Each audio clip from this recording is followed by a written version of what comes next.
Jeannie Kim, I told you it'd be trouble with this. Now I need this, I need this. Okay, it's complicated. Jeannie Kim comes to us from the University of Toronto, Daniels Faculty of Architecture, Landscape, and Design. Jeannie is currently the director of the Daniels Faculty Honors Bachelor of Arts Architecture Studies program. She holds degrees in architecture from Harvard University and Princeton University, and is currently completing her PhD in the history and theory of architecture at Princeton University. Her research has appeared in numerous publications, including Punch, Volume, Journal of the Society of Architectural Historians, Log, Cold War Hothouses, and Engineered Transparency. The technical, visual, and spatial effects of glass, which is Princeton University Press, Architectural Press. In addition to teaching studios and seminars at Columbia University, she was also previously the director of print publications. Prior to teaching at Columbia, she taught at the Harvard University Graduate School of Design and Pratt University. Between 2008 and 2010, she directed the National Design Awards at Smithsonian, Cooper Hewitt National Design Museum, and co-curated Design USA, a retrospective of the first decade of the Design Awards. Thank you for coming. You're right.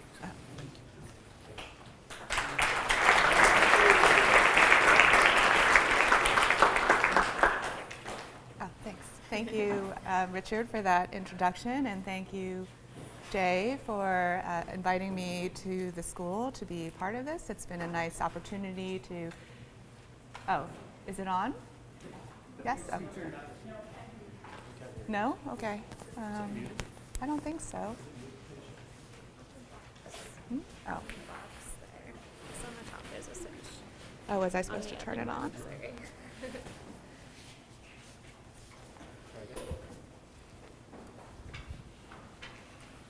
Sorry, I have to check both pockets. Oh, is that better? Yes. Okay, sorry. Okay, so thank you, Richard, for that introduction, and thank you to Jay for inviting me to the school. It's been nice to be back and see some old friends, encounter some new ones. I seem to manage only to come to Winnipeg in the winter, so next time I'm going to aim for the summer. And also thank you to Erin for making it logistically so easy to be here.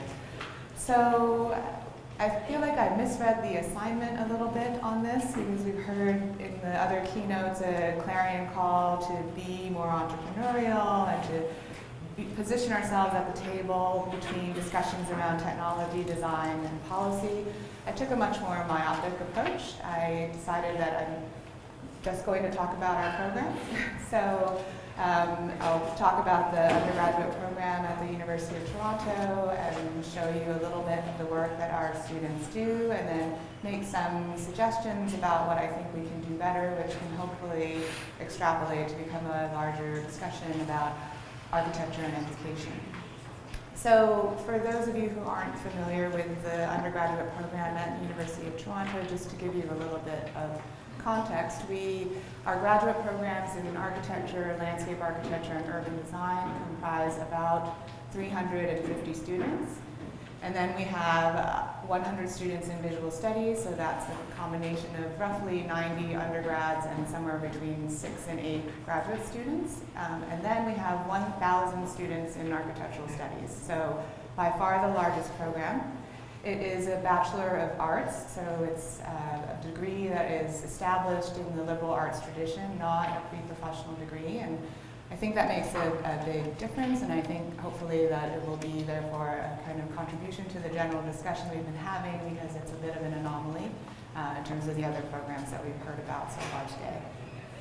So the title of this lecture, 41 False Starts, comes from a New Yorker profile of the artist David Sal at the waning apex of his career by Janet Malcolm. So uncertain of where to begin or end, Malcolm submits 41 possible first paragraphs for a profile of the artist, asking, how does the painter David Sal know when to stop? How does the author know where to start? It's all a question of process. So this is David Stahl's self-portrait from 1994, and we were talking yesterday about the fact that this might have been a good premise for a lecture. I could have just started over 40 subsequent times, but it's not what's happening. It might have been better, but the reason for this is that while I admit that it would be a stretch to describe our pedagogical approach as a radical one, I would like to think that we're equipping our students with the ability to make decisions, to exert judgment, and to impose their own constraints on their work. While the curriculum at U of T begins by being fairly prescriptive, our coursework, whether it is in studio, in lecture, in workshops or seminars, is about awareness, about being aware of the strategies that you use and the problems that you use them for in the hope of potentially triggering invention. So this is just a recent project from last semester by a third-year student, Jeannie, and it's only a kind of section of the models that he produced. He basically took up the entire wall, producing models out of, as you see here, terracotta, gator board, and concrete, but then also metal and glycerin and I can't remember what else, plaster. So there was a whole line of models, and he asked a very similar question. He wasn't really sure where to stop designing or where the process started and ended. And each of these became a kind of etude on the design of a house. And I hope that it captures a little bit the overall ethos and spirit of the program.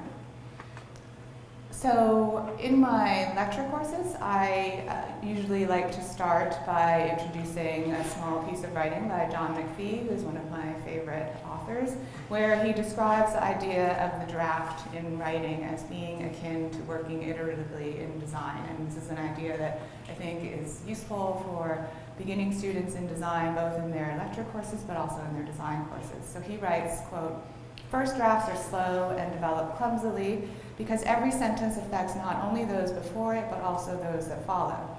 After that, it seems as if a different person is taking over.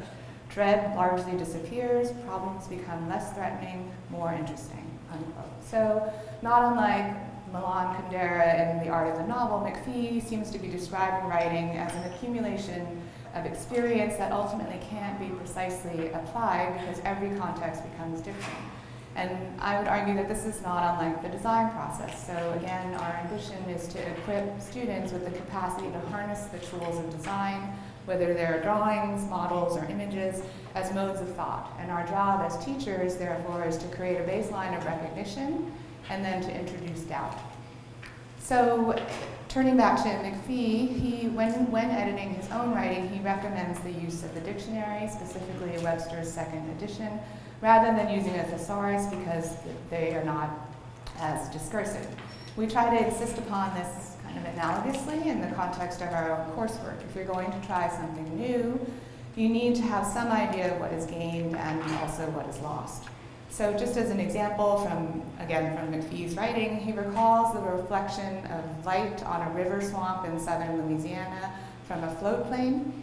And he looks up the word sparkle in his second edition of Webster's, and it yields the following, quote, "Flash, gleam, glance, glint, glitter, scintillate, coruscate, glimmer, shimmer, to shoot forth light," unquote. So 9 synonyms for a relatively commonplace word that results in the subsequent sentence. The reflection of the sun races through the trees and shoots forth light from the water. So much better than what it could have been, and more interesting because it was sort of,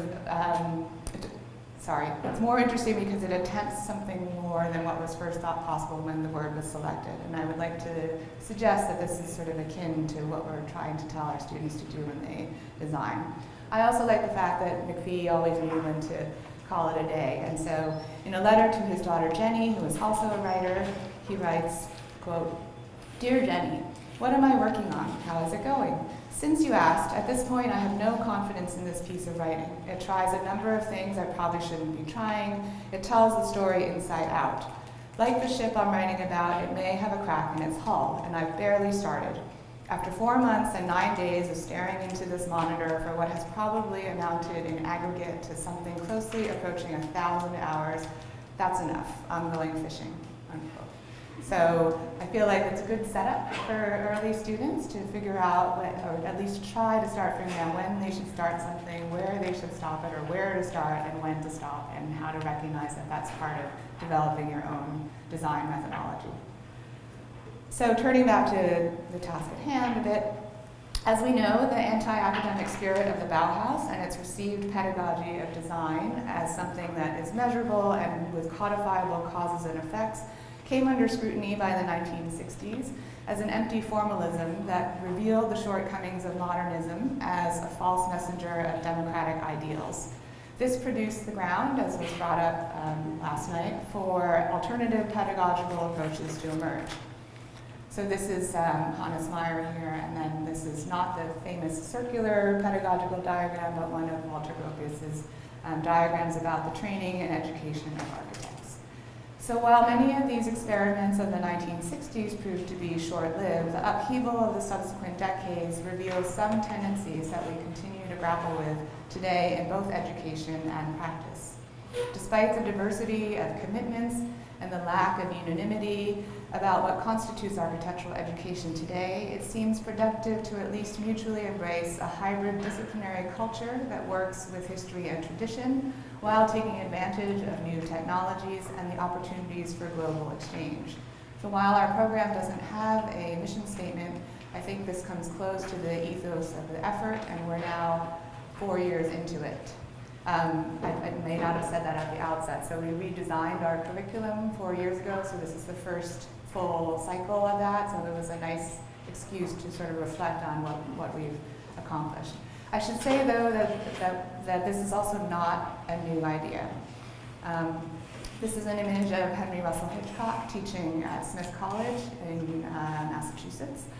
So Hitchcock, who was born in 1903 and died in 1987, was a polymath who was interested in everything from the monetary system used by the Aztecs to the writings of Virginia Woolf to the flight manuals for Pratt & Whitney aircraft. He was a curator, a critic, historian, and teacher, often credited with introducing architectural modernism to the United States in the exhibition at the Museum of Modern Art in 1932, Modern Architecture International Exhibition, usually shorthand that as the International Style Exhibition. Anyway, he also made significant contributions to the study of architecture within a liberal arts education at schools including Vassar, Wesleyan, Smith, MIT, Yale, Harvard, and New York University. So in 1946, in an essay that he wrote for the College Art Journal, he argued for more architectural courses in liberal arts colleges.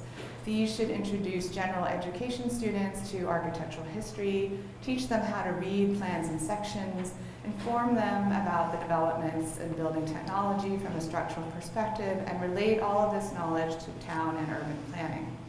Although most liberal arts graduates would never enter the architectural profession, Hitchcock reasoned, most would become consumers of architecture, enter into civic deliberations about the built environment, or work in businesses such as real estate and finance. And to all of these pursuits, liberal arts students, quote, ought to bring a broad understanding of architectural values, unquote. And I think this still resonates today, both in our program and in others like it.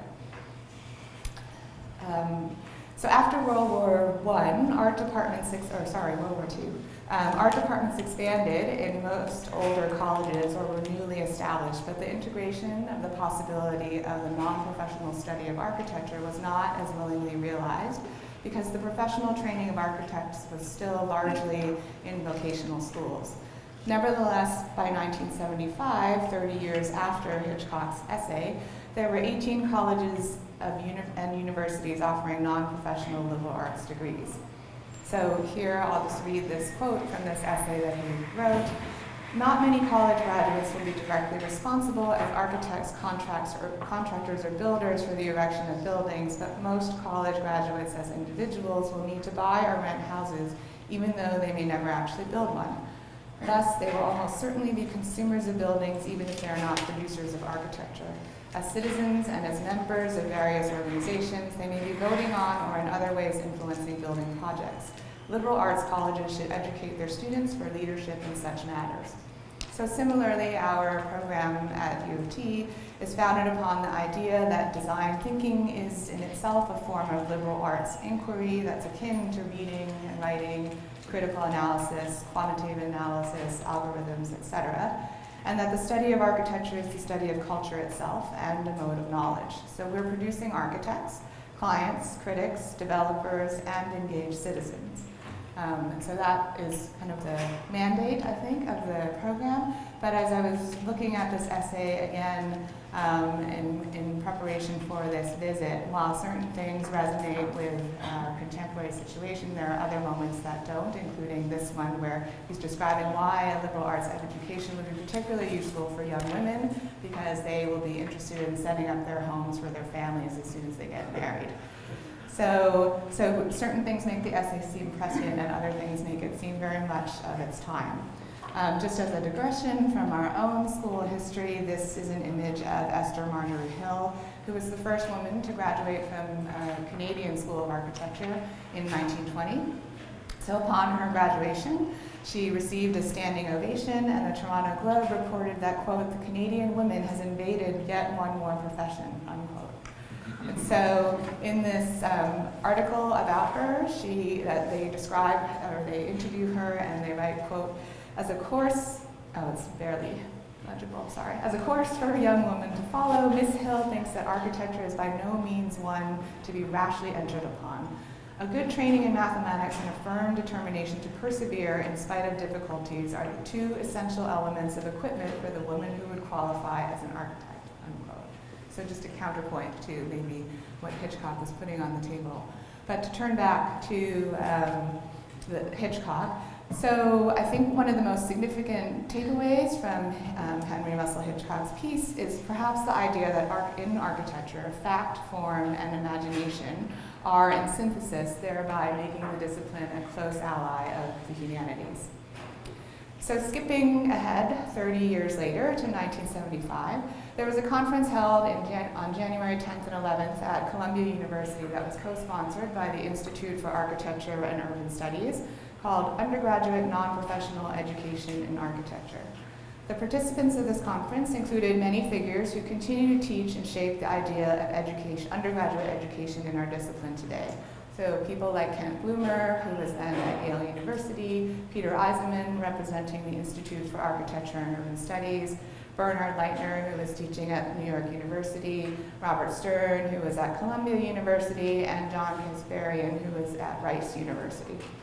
So this is an often overlooked part of its history, I would argue, but part of the original mandate of the Institute for Architecture and Urban Studies, more familiarly known as the IAUS, was to provide a curriculum and faculty to those undergraduate liberal arts colleges who lacked the faculty to support or sustain a major in architecture.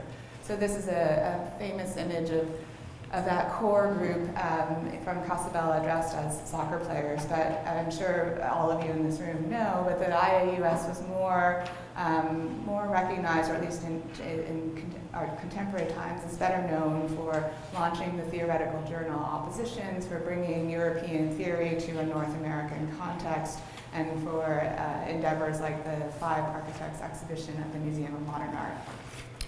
So in this 2-day conversation at Columbia, which was moderated by Ken Frampton, participants discovered, perhaps obviously, that programs connected to graduate schools of architecture were more highly structured, and that the method of teaching and the curriculum more closely resembled graduate education.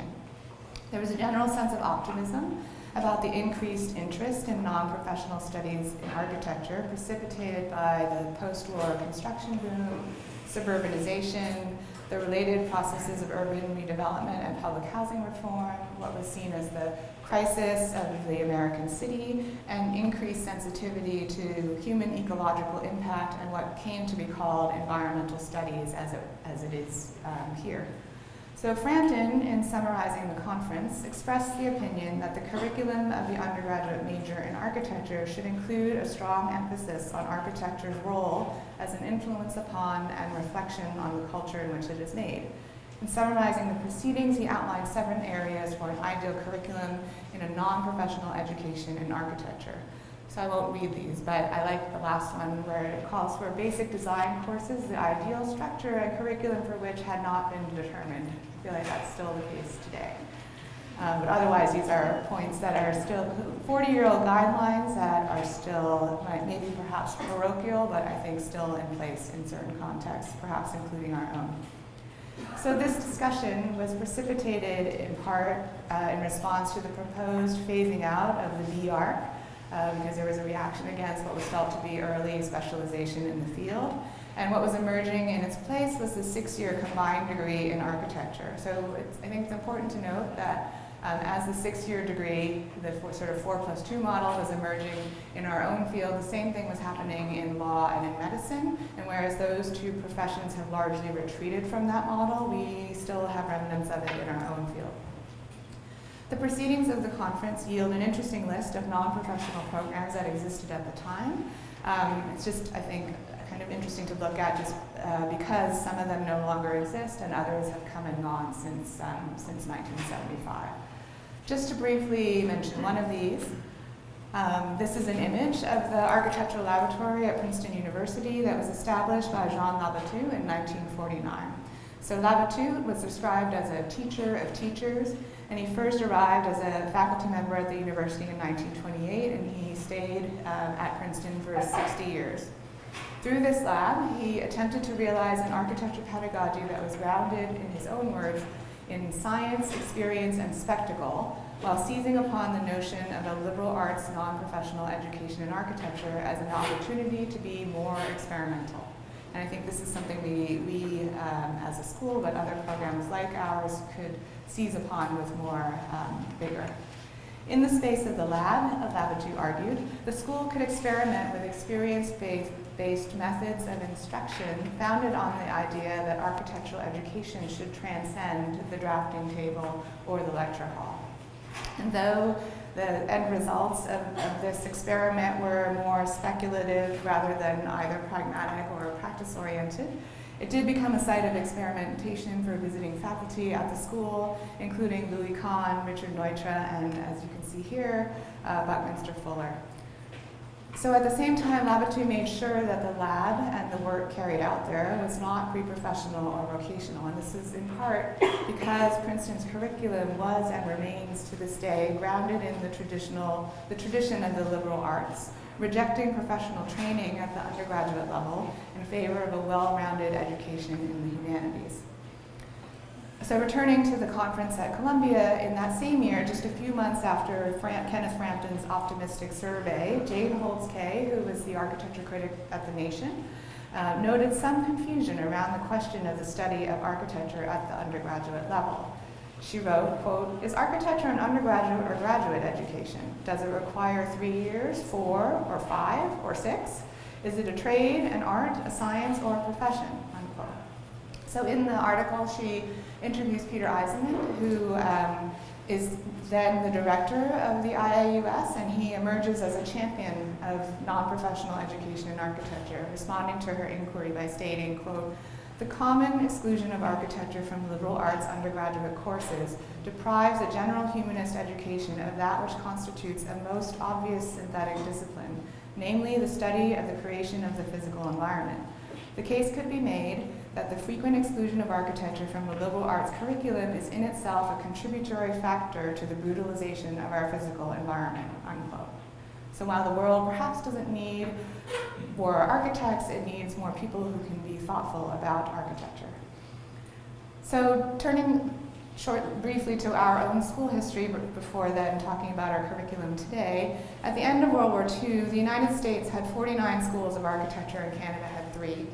By 1950, there were 66 in both countries combined. The unprecedented numbers and growth of the study of architecture, as well as demand for physical space, led educators to consider how to limit the sizes of their entering classes. At the University of Toronto, which suddenly had 10 times as many students as they did before the war, was first temporarily housed in a munitions town in Ajax, which is 20 miles outside of Toronto, and then after that, famously in the curling rink. So the department was established at the University of Toronto in 1890, making ours the first architecture program in Canada and one of the earliest in North America. So just for context, MIT was established in 1865. The 5-year Bachelor of Architecture was created in 1928. Courses in town and regional planning then followed in 1933, and landscape architecture courses came the year after in 1934. In 1967, the school was granted faculty status with 3 departments: architecture, landscape architecture, and urban and regional planning. And then skipping ahead, in 1998, the University of Toronto approved a name change for the division to the Faculty of Architecture, Landscape and Design, heralding the establishment of new graduate programs in these areas, but also the termination of the Bachelor of Architecture. So 1998 is the moment when our professional undergraduate degree disappears. What remained of undergraduate architectural studies was then moved to the Faculty of Arts and Science, but taught by our faculty to roughly 100 students. In 2014, the program was repatriated, in part for financial reasons. So graduate education is very expensive, so we took back the undergraduate students in order to get that tuition to keep the lights on. But also we were losing money because our faculty were teaching arts and science, but the students were paying their tuition to arts and science and not to us. All that to say, we transformed it into a direct entry major. In that year as well, we adopted the program in visual studies. And so between 2014 and the present, we went from 100 students to 1,000. And then as of this academic year, the composition of degree programs within the school now also includes undergraduate and graduate students in forestry and a new PhD program, but we're still figuring those parts out. So now I'll turn to the work itself. I know it's a little disjointed, but I had a plan originally, just to show you a little bit of what our students do in this program. Oh, sorry, this is the one slide that I wanted to, 2 slides. So as I was, again, just reading through ideas about undergraduate education and architecture, came across this essay from a book by Walter Gropius in 1956, where he describes the ideal size of an architecture school to be between 100 and 150 students. So clearly we've exceeded that. This you don't necessarily need to be able to read, but it's just the matrix that outlines our curriculum. So what we did in 2016 was to try and break down this experience of 1,000 students who were suddenly in our building and create pathways for them within still a humanities-based liberal arts education. So what happens is that the students all take a 2-year core that is shared by the architectural studies program and the visual studies program, but at the same time leaves enough room for them to start fulfilling the breadth requirements of a Bachelor of Arts degree at the University of Toronto. And then after those 2 years, the students can elect to specialize either in the history and theory or technology or design of architecture, landscape, urbanism. And then the students may also decide to stay in what we call the comprehensive stream, and the idea behind that is that they might discover something that they really love in the Faculty of Arts and Science and want room to be able to pursue a major in both fields, or to customize a sort of hybrid between the two. And so that's the 4th area that students can pursue their studies in. So I'll just show one example basically of each of the core courses, and then some examples of things in progress towards the end of the curriculum. So everyone starts out in this drawing and representation course using 3-dimensional puzzle toys with a focus on orthographic projection and drawings to represent the 3-dimensional aspects of the object they are given in 2 dimensions, first by hand and then by digitally. And so they learn that there's a lecture every week on the history of representation, and then the students are sort of taken through the paces and learn plan, section, isometric, axonometric, etc., and then move into the digital realm. Not insignificantly, one of the requirements is for, as you can see here, everyone to cut down their drawing sheet to a square. But also, I think I wanted to bring up the fact that our studios have 25 students in them, and one instructor. They meet once a week for 3 hours. So by necessity, it's a very prescriptive type of education taught largely through constraint, and the idea here is that once everyone is asked to do the same thing, the students, upon seeing the drawings on the wall, can start to compare their own work to each other, with each other without so much input from the instructor. Then the first year studio is in the winter term and has a series of exercises. This particular one is an idea of making a light device and then tracing movement through space using that device and then interpreting that drawing as a space and building a model of it. The second part, just checking time, okay. So the second part of that particular course is producing an animation. Oops. And I'll just show one, if I can get it to work. So the students are sent out into, oops, did that work? Okay, students are sent out into various spaces in the city. So this is a way of getting to know the city that the school is in. So they're sent to Chinatown, to Center Island, to the West Toronto Rail Pass, in this case Underpass Park and Kensington Market. And so using that location and its surrounding context, they create a 90 to 180 second film that documents the experience of the space. So in this particular case, I don't know if everyone knows the site, but it's in the West Don Lands neighborhood of Toronto with a playground, basketball courts, and a skate park. But this particular student, Sheets and McGarry, sort of animated the space to kind of imagine almost what its life would be without occupants using it. But I think it's a particularly fun example of what the outcomes are from that particular exercise. So then, okay. This next class is Computation and Design. It is the first introduction to technology. It's a first year course, so it goes without saying, and this has been discussed just before, about how that digital technology has transformed the nature of communication and representation in design. So this course introduces students to generative and algorithmic design, computer programming, and parametric modeling to give them a set of tools to deploy when exploring and communicating their own design ideas. So in this particular case, the narrative is about a master grid that gets undermined by chance and then transformed through a kind of emergent sequence where these walls start to appear, and this entire drawing is then interpreted as a plan and then imagined as a pavilion. This is clearly not a class that I teach, so I'm just talking through the description that the student gave me, but all that to say it's the introduction to coding in our program in first year. So then, now moving into second year, there's another drawing and representation class and in this course, the students focus on the way that we describe, interpret, and speculate on the future of the built environment with an emphasis upon drawing at an urban scale.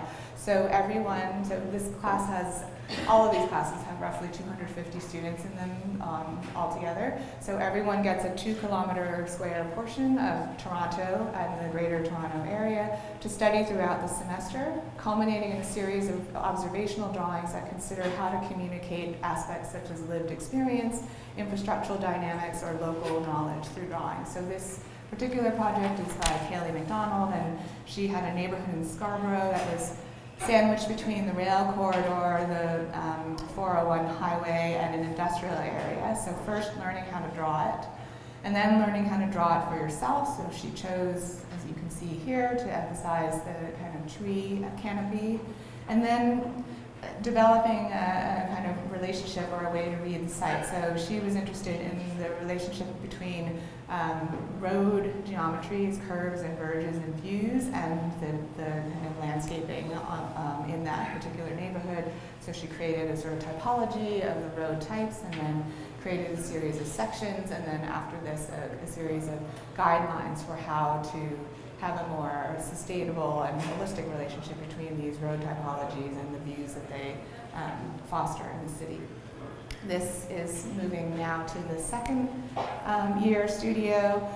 So this studio, in a very old school way that many people will recognize, asks, in the absence of cultural aesthetics, social systems, environmental design, formalism, narrative, etc., what defines space? Can space be designed with nothing at stake? So, of course, no. The answer to that is no, but this is a way to get students to think about the language that we use to describe and articulate space, and also to get used to, at the same time, the scale of human occupation, how that gets represented, and how that gets choreographed. So the first exercise in this case is very much inherited from the 9 square grid problem. And the idea is that you use vertical planes only with a mandate of designing a series of prescribed interconnected spaces, which you can see here, a kind of clunky model. So it's the first time really that our students start to build models. It's a little bit late, so we might change that. The second project is an exploration of horizontal surfaces and the architectural means by which we connect them. So here we introduce human scale, stairs, and ramps. The models get a little bit better. The next project is about how the combination of these two elements then start to describe space. So it moves from nested geometries produced in plan to narratives produced through a sequence of circulation, and then this idea of a volume kind of wending its way through an imagined solid. But I think that what I wanted to suggest here is that through this iterative way of working and relating these projects to each other, you end up with a fairly sophisticated, I think, spatial idea, and hopefully some control over that. So this is nearly the end of second year. This is our second technology course, Modeling and Fabrication and Design. So this course explores the idea of the model as a tool through which to test ideas. So it encourages students to think of models as experimental devices and points of departure through iterative exercises that engage questions of parametric modeling, computational design, and digital workflows. So you can see they build a tower by hand and then build a sort of twisted tower, which usually reveals all sorts of structural failures, and then start designing and prototyping facade systems for that project.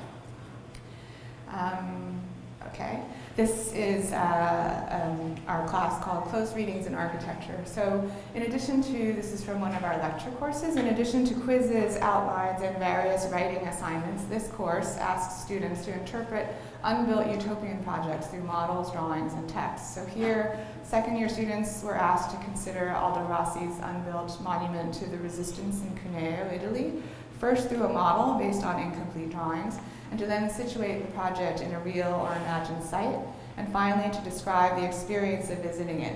Is it on a rural or urban site? How does the neighboring context affect your experience of it? What views, if any, does it frame? How is it approached, etc.? So these are just a few examples from that class, but I put it here because our own students are required to choose 2 of 3 electives before moving on in the program, but this course is open to the entire university, and so I think it's an interesting experiment to ask students who don't have a background in architecture and potentially very little interest in it to build models and make drawings and sort of talk about space. So this class, our first year lecture courses typically have about 400 students in them, and this course has usually about 300 students, so roughly 100 from somewhere outside of our own program. And then moving quickly through third year. At this point, again, I think we're probably quite old-fashioned in that we introduce precedent and ask students to sort of think about how those precedents can then be realized or altered in a contemporary setting, and how we can imagine sort of futures for them. So this is our landscape studio where this student was working with Roberto Burle-Marx's Museum of Modern Art in Rio de Janeiro. This is from the architecture side where the precedent was Palladio's Villa Poiana. So you can see how these, we still believe in precedent study and the use of history and using that to inform contemporary design decisions. Another example from that studio is a very beautiful model built out of paper with the precedent of Hans Scherun's Schminke House from 1933. And then, sorry, I'll be done soon, but this is the third year technology studio. So in the technology sequence, students explore the relationship between emerging digital technologies and production, and through an exploration of kinetic architecture, first through precedent analysis, and then through material and structural investigation using physical modeling, digital simulation, and physical testing. So just to show you one example, so you can see here, there's a sort of process of producing animations to analyze the potential of kinetic architecture, and then mostly through its mechanics, and then, and then moving on to some speculation about what that might mean in an architectural context. So you can see here that Misha was exploring the possibility of breathing columns through an exploration first of kinetic joint systems, and then these origami folds. And then there is a process of prototyping through different material studies. And I like this moment where then it enters the studio and becomes a kind of mock-up of something that's not too finished and not too precious, but built at a sort of one-to-one scale to begin to think about how these ideas can be tested. Then this is a fourth year studio where the idea of the topology of multi-unit housing is introduced through the design of a dormitory on the western edge of campus. So we began by photographing and drawing the essential elements of the rooms that the students currently occupy. So this was a kind of unexpectedly intimate experience actually that revealed the full spectrum of how and where our students live, whether that's at home with their parents or commuting from Kitchener or living in a basement or in a condo downtown or in a shared dorm setting. So that was very revealing. And then they build models out of 500 identical elements to try and get at the idea of what it means to design a dormitory with 500 beds. Then they produce a collective archive, again, of housing precedents and a shared library of analytical models and drawings, and then eventually design the housing itself. Just to move quickly through these last examples, so this is our first year of having a group thesis in the undergraduate program. So the scale of the program makes it impossible to have individual thesis, but we're attempting a group thesis where the students are looking at the question of actually pedagogy and architecture. And so starting out by looking at school precedents and producing these sort of field-like drawings and plan and section, putting together some of the key ideas that were gleaned from the precedents that they studied, and then trying to produce speculative new possibilities. And then in the winter term, which we're currently in, they will be designing a collaborative exhibition about the question of architecture and pedagogy that will open in May.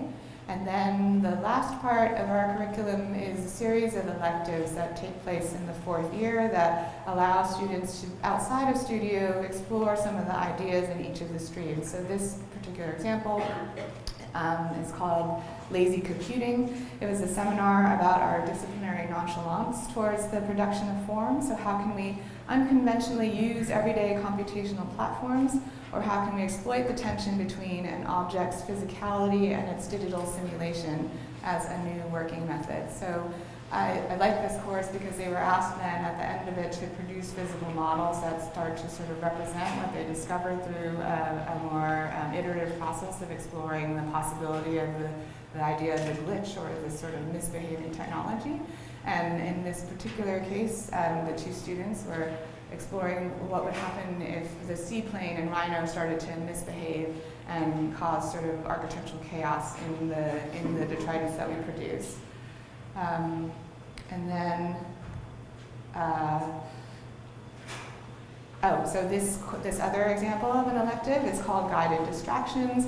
And these things change year to year. They have very generic titles, but then the content gets infused by the various instructors. So in this case, students were asked to make a proposal for a socially complex site of Parkdale, Toronto, through a series of experiments using poetry, drawings, sculpture, and film, culminating in an exhibition that you see here that engaged stakeholders and residents of the community in a dialogue about the future of this neighborhood. And lastly, in terms of things we're doing currently, We've been having design build studios in the summer, and so these are just some examples. Some local, in the bottom left, it was in Halliburton Forest. Bottom right, the Bentway, so underneath the Gardner Expressway, and the top right in Prince Edward County. So moving forward, just some of the things that we're working on. We are launching our first global studios, funded global studios this summer, and we're trying to forge some international partnerships so that our students have a more formalized way to study abroad. I think one great addition to the program is the opening of our 8,000 square foot archival gallery in the lower level of the building, which will allow our students to do more archival research. And we're also in the midst of what's called the School of Cities at U of T. So it's an interdisciplinary capstone project where our students work with students from sociology, anthropology, engineering, and commerce with clients throughout the city to develop a capstone project. So that is underway. And just to close, some of the things that I think we can do better. So our field is very class-bound. It still tends to privilege those with a certain degree of cultural exposure and experience. So in our own small way, one thing that we're trying to do to combat that is that in our admissions, we have no portfolio requirement. We believe that not everyone needs an art background, a summer course at a private liberal arts university in the northeastern United States, or a high school exchange opportunity in Paris to become an architect or a thoughtful citizen of the built environment. I think we need to do a better job acknowledging the diverse backgrounds and experiences of our students. We should find better ways to address the anxieties of this generation around success, and we can create a better sense of community, in particular among our international students, because that comprises 30% of our student body, to provide more support for their integration into university life, both socially and academically.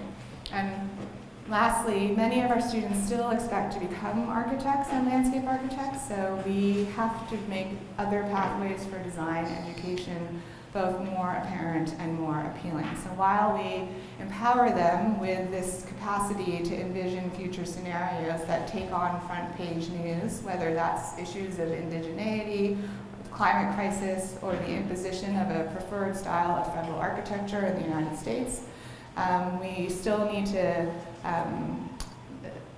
engage them and make them feel empowered to go out and change the world in ways other than just working in a firm. And so these are just images of some of our reviews, but I guess I would end by saying that I think our program is not so different and not so radical, but hopefully we are creating something interesting. Thank you.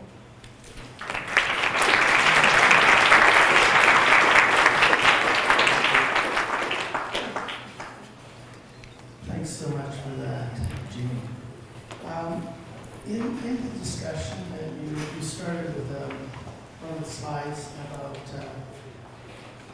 conception of an idea, and it brought to mind a question of when designing a school, is it about conception or is it about inception?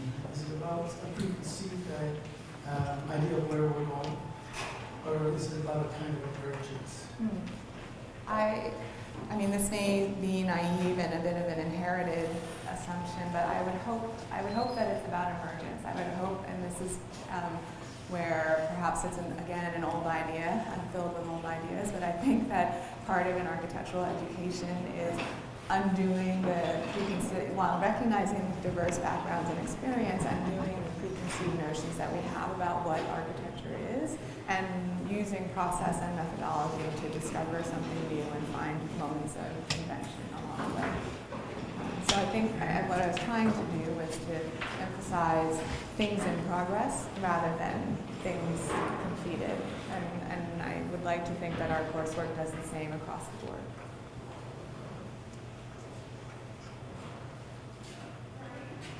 You mentioned this notion of a hybrid disciplinary culture. I guess I'm wondering, where do these hybrids come from? And how are they allowed to develop? So I'm on the fence about this question. I mean, I think in our master's program, and I don't know whether the same is true here, but we in our second year have what we call super studio, and so the landscape architecture students, the architecture students, and the urban design students all come together with their various forms of expertise and work on the same project. But it tends to, the idea is that you get exposed to a little bit of everything, but sometimes it seems that certain disciplines get diluted in the effort.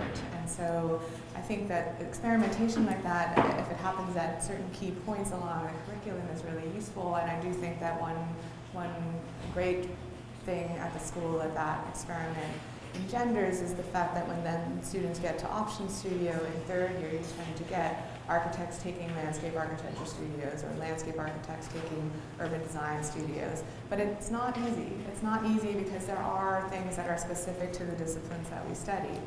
In the undergraduate program, it's a little bit different because, again, it's a more generalist education, it's humanities-based, and we're trying to be as broad as possible. So in terms of where those hybrid explorations emerge, I would like to think, I'm sure there's some top-down influence, of course, but I would like to think that they come from the students. They come from the fact that our undergraduate students in particular have room in their curriculum to explore all of the wonderful things in the university, bring those ideas back to their studio courses, back to their lecture courses, and create new ways of understanding space with the influence of these other things that they've experienced. So I think it's easier and perhaps more liberating at the undergraduate level. I'm slightly less certain at the graduate level. One of the things I regret, and I know it's partly because of accreditation and other constraints, is that our graduate students actually never leave the building.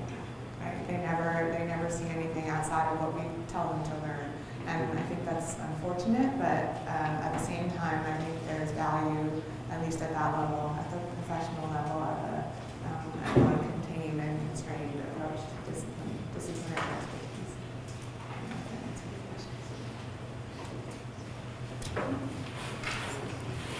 Hello, my name is Nicole. I'm in my first year master's in architecture. You mentioned earlier about redesigning your curriculum about 4 years ago, and that it's kind of gone wonderfully. And you showed like a breakdown of the matrix. What are the factors of like altering this matrix, and like have you seen any benefits or like lessons learned from having this full 4 years? That's a great question. So one thing that I have learned is that everyone still wants to take the design stream. So we try to make all three areas and the comprehensive streams. So the idea that you can study anything you want, or you can focus on technology, you can focus on history theory, or you can focus on design. We try to make them all equally appealing, but at the end of the day, students mostly want to take the studio stream. So that's something we need to work on. It's producing a bit of a hierarchy in the culture of the school that's not terrific. And so I think moving forward we'll have to address that. Another thing that we have noticed now in this fourth year of the curriculum is that despite the design of it and the idea that you might go and explore other subjects in the university in the true spirit of the liberal arts education, our students want to take all of their courses within the school. So just anecdotally, as an example, in fourth year, you're only required to take 3 courses out of a possible 9 within the school, but many students are taking all 9. And so I think without making that impossible or introducing a constraint so that they can't do that, we need to find ways to reinforce that the idea is that they get a broad education that includes what we do in the faculty. Well, I want to say thank you for your talk. It was really inspirational, all the work that's being done there. The one point that I thought was really interesting was having the lecture course with non-architectural students in the architecture course. I was just wondering, thinking about the idea of next school, if more courses like this should be implemented both in undergrad and master's level, help bring that integration in, or should we go that route, or what is your opinion? I would love it. I think that, especially at the undergrad level, because I think at the master's level it has the risk of diluting what is a pretty strict and curriculum that has input from the profession, input from the accrediting board, et cetera. But I think at the undergraduate level, we have a lot of opportunity to actually get as many people as possible engaged in the question of what will happen next in the built environment. And I think that class that I showed, the second year class, is a useful example because even though they're students from across the university, we're able to ask them to build models and produce drawings because this generation of young students is so adept at using Adobe CS, and it's not a big deal to get out an X-Acto blade and cut a piece of museum board, or they're fairly quick at learning what a plan is and what a section is and how to interpret that. And so I think that it's a great thing that there is a lot of interest across the university in our coursework. I wish it could expand and continue. Generally, students then get into their own majors and stop coming after the first 2 years, but it would be great if the entire program became not more generalist, but more available and more accessible to the broader university, because it just opens up our culture to different dialogues and different conversations. Just as a small example, in first year, we are having a collaborative studio between our architecture students and engineering students for the first time, and even already then, in their second semester of studies, there's a cultural difference in how they talk about things, what they expect in a classroom, how they describe process, how they work in groups. So I think all of that is, at least at the undergraduate level, to the benefit of the culture of the student. Going off of that, do you think having these people that don't pursue a professional degree in architecture, they go off and do their own degrees, having that experience from taking that class, do you think there would be a higher demand in more meaningful architecture? And after having that experience with, either if they go into developing instead of having these structures just brought up without any like deeper meaning within, do you think there'd be more demand for like pushing the envelope? I would definitely hope so. I mean, I no longer practice architecture anymore, but my hope would be that by having this large body of informed citizens who care about the built environment and recognize what good architecture is, it's a good thing for you guys on the other side of your degrees. It means that everyone from, that the bottom line and kind of financialization of the project is not going to be the leading driver, but that there will be an appreciation and an attentiveness to questions of design.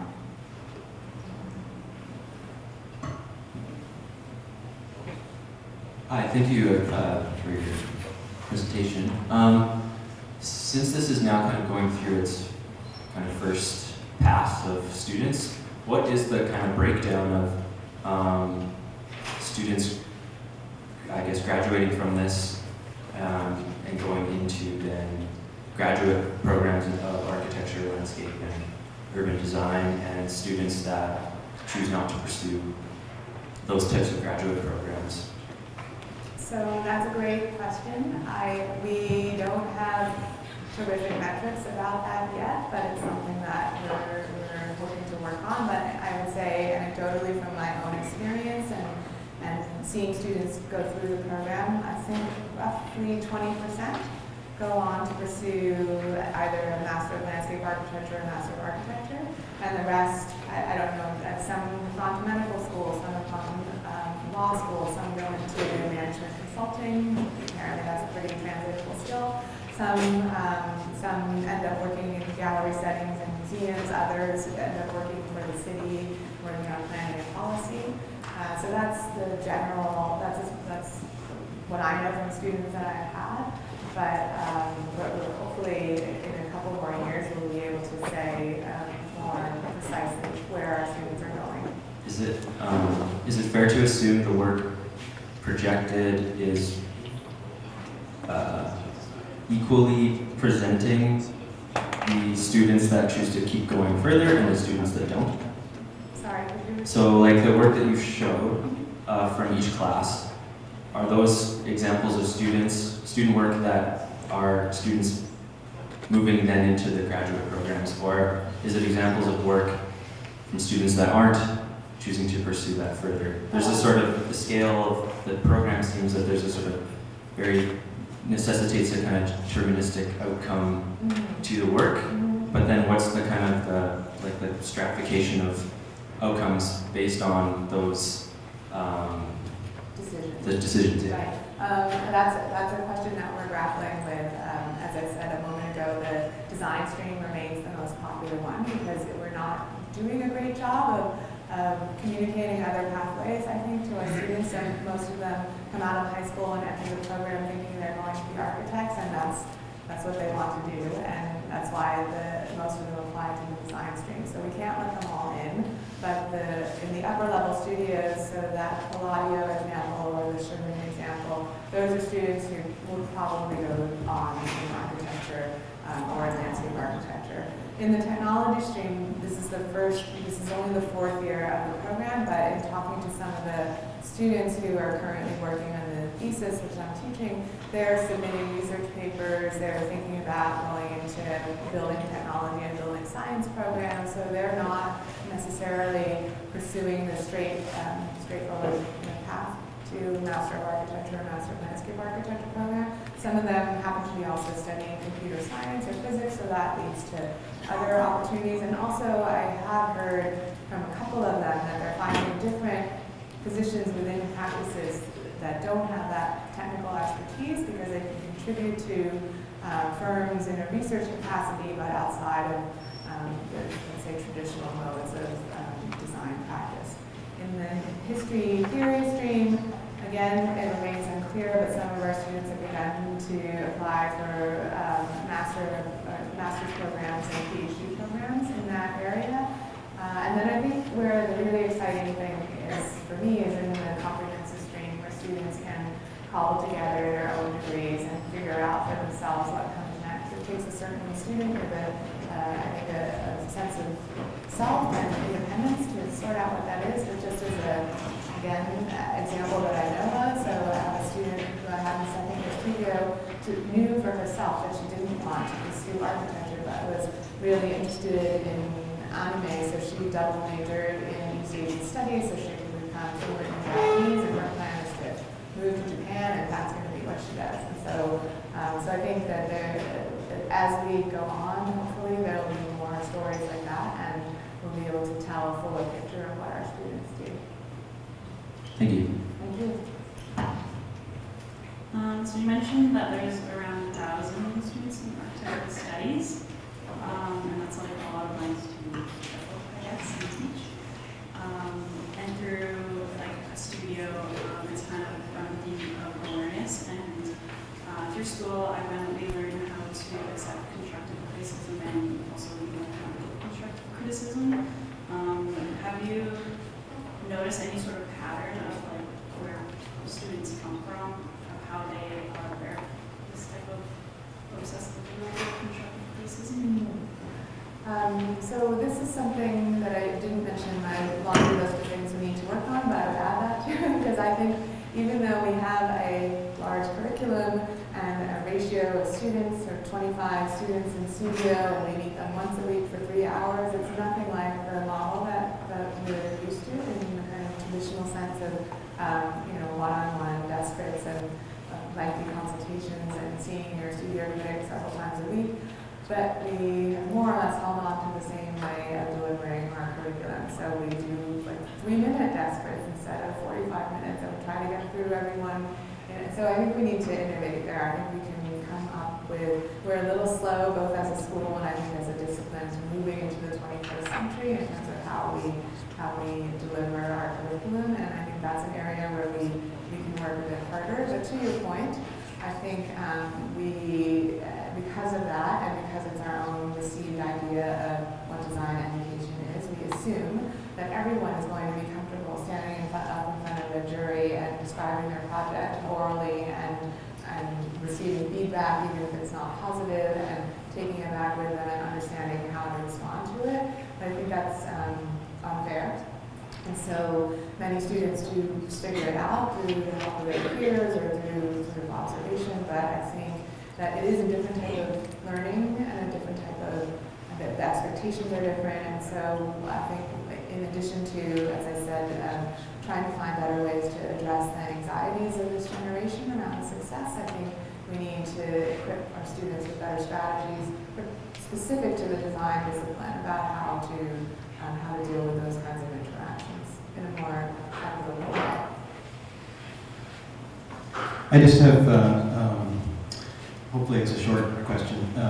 One thing was to point out that there's a conversation about liberal arts schools that's referred to, and so some of the students in the room here might not fully understand there's a different, or there has been quite a bit of a difference in how the varieties of universities there are in the United States compared to Canada, and what is a liberal arts school and all that conversation. This may be a different conversation, but something that could be clarified. More importantly, though, I just thought it might be nice if you could give a few more precise examples or clarify what exactly you mean when you say that architecture, and I agree with you 100%, but that architecture is part of the humanities and liberal arts. What does that mean, really, to say humanities? What are the humanities specific to architecture? So, well, humanities are at risk, as I'm sure you know, and I have felt this keenly while being embedded in a large research university in Canada, which is not, I've been at the school for about a little less than a decade. And so I guess what I would say is that what we're trying to do is to suggest that the things that we take for granted within design, the ability to communicate our ideas visually and to produce drawings and images that talk about the world as we see it and the world that we want in the future. That is just as important as being able to write about it or to be able to use math and science to kind of predict outcomes and suggest certain things about how the future will look and behave. So on the one hand, we're trying to say that these modes of inquiry are all equivalent. So in terms of, I don't know if I'm answering your question, but maybe it is useful to go back to this question of the liberal arts and the idea that education should be broad and that I should put it a different way. If you are the kind of student who knows exactly what you want to do when you're 17 and coming out of high school, then a focused program makes sense. You should devote all of your attention to architecture because it's a long haul and you shouldn't get distracted by other things, and the world is embedded within the study of architecture itself. If you're not sure, which is true for many people, including my own daughter who's in grade 12 at the moment, then I think a broader education where you are asked to explore questions in science, questions in math, perhaps a foreign language, questions of literature, questions of history, alongside questions about the built environment. That's, I think, the holistic approach that we're attempting to forge in this program, which grants a degree in arts because you have a broad background in all of these areas. And I would equate that with, with the study of the humanistic disciplines. The concern about the built environment should be thought of as on par with the disciplines that we traditionally associate with that kind of thought. Just to return to the discussion of Harvard. Years ago when Rob Wright, who was then head of the landscape architecture graduate department, said he told me he was going to start a forestry program, get involved in the forestry program. I didn't realize it was in the design school. And how's that working out? What's that fit? What's that all about? So it's brand new. It literally happened at the end of last term, so we are still figuring it out. And this is a silly story, but I was part of the initial meetings with our now forestry colleagues to figure out where there would be touch points or moments of interdisciplinary collaboration, or even what our research was and how we could potentially teach things together. And the first meeting was very funny because the forestry people sat on one side and all had Patagonia on, and then the architects sat on the other side all dressed like me. And so it was clear that there was going to have to be more sustained conversation about what that is. And even the question of science, for example, science for forestry, people in the forestry division means something very different than what we might call research in the design disciplines. And so I think it's going to take a while, and it's going to take some vision. I think one place where we're going to start to make inroads into that is that we will have a few faculty searches coming forward now that forestry is within our division. And I think as the composition of the search committees comes from all the different disciplines, we will start to find people that we hadn't expected who can contribute to across the programs, and maybe then also illuminate the way that we can work together moving forward. So Rob has been a terrific pioneer of that effort. And now, this is the first semester that the forestry students are milling about in the building, and some of our colleagues are coming to our lectures and faculty meetings, so it remains an experiment. I'm at the undergraduate level, which is my desk job. I'm really excited about the degree to which that might introduce a strain of environmental history in our curriculum, and also perhaps a program that is attuned to questions of urban forestry. So we'll see, but those are the two particular subject areas that I think will be exciting within our undergrad. I believe our time is up. Is that correct? So I'll pass it on to you. Thank you, Richard, and thank you, Mackenzie, and Nicole, and Jeannie. Thank you very much.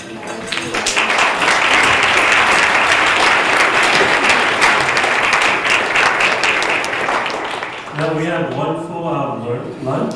If you flip your name card practice, there's something called Eat.